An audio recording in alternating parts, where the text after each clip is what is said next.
All right, so we'll just go ahead and wrap this thing up by providing a quick summary of some key points that we've covered today, as well as some support and resources. So here is our quick summary of today's session. Teachers of record should be reported during the fall 2 submission, and substitute teachers should only be reported for classes with vacancies. There has been some confusion around substitute teachers for teachers on leave or teachers on special assignment, but substitute teachers should really be reported to courses only in the cases of vacancies. All staff must have an STEM record submitted every year. We did have a question about that in chat recently while Kyron was giving his demonstration. And this is, if for no other reason than to update the years of service. We do need to ensure that the years of service are updated annually. Staff without seeds who need to be reported may obtain a seed from the CTC by obtaining a certificate of clearance, and that is most relevant for charter school teachers during fall 2. Staff assignments are reported by school site and by job classification, such that if a teacher is teaching at multiple school sites, you will need to have an assignment record for every school site.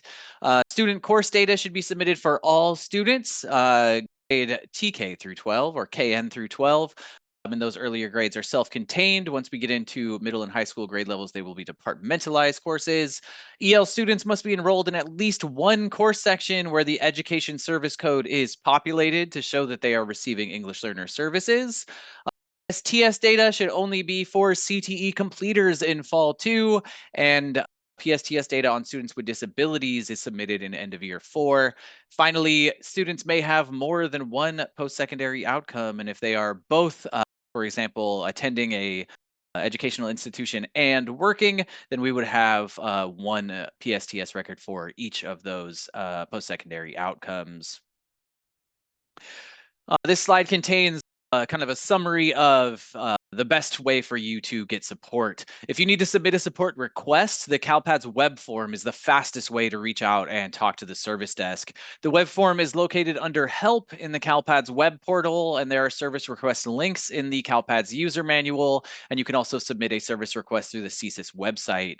In addition to the service desk, you can email or telephone the support desk, but please be aware that email and telephone support are not instantaneous, and the web form is the fastest way to obtain support. However, regardless of how you contact the service desk, we will assist you.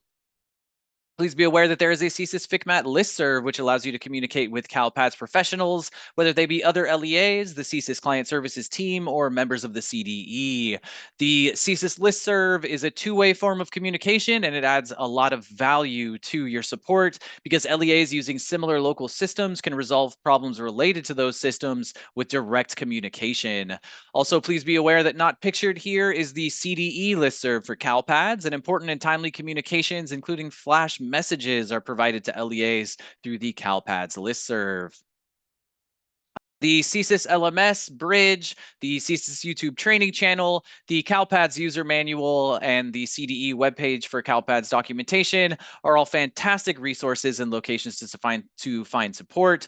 And that is in addition to Brandy's documents that she puts in her Padlet for fall 2. And we did have a link to Brandy's assignment monitoring Padlet for fall 2 that I did. I think she performed that one in 2022, but the resources are still relevant and are still being used for guidance at LEAs throughout the state. In addition to a summary and as well as a summary of support and guidance resources, we are going to conclude the session with an ask. Please fill out our training survey.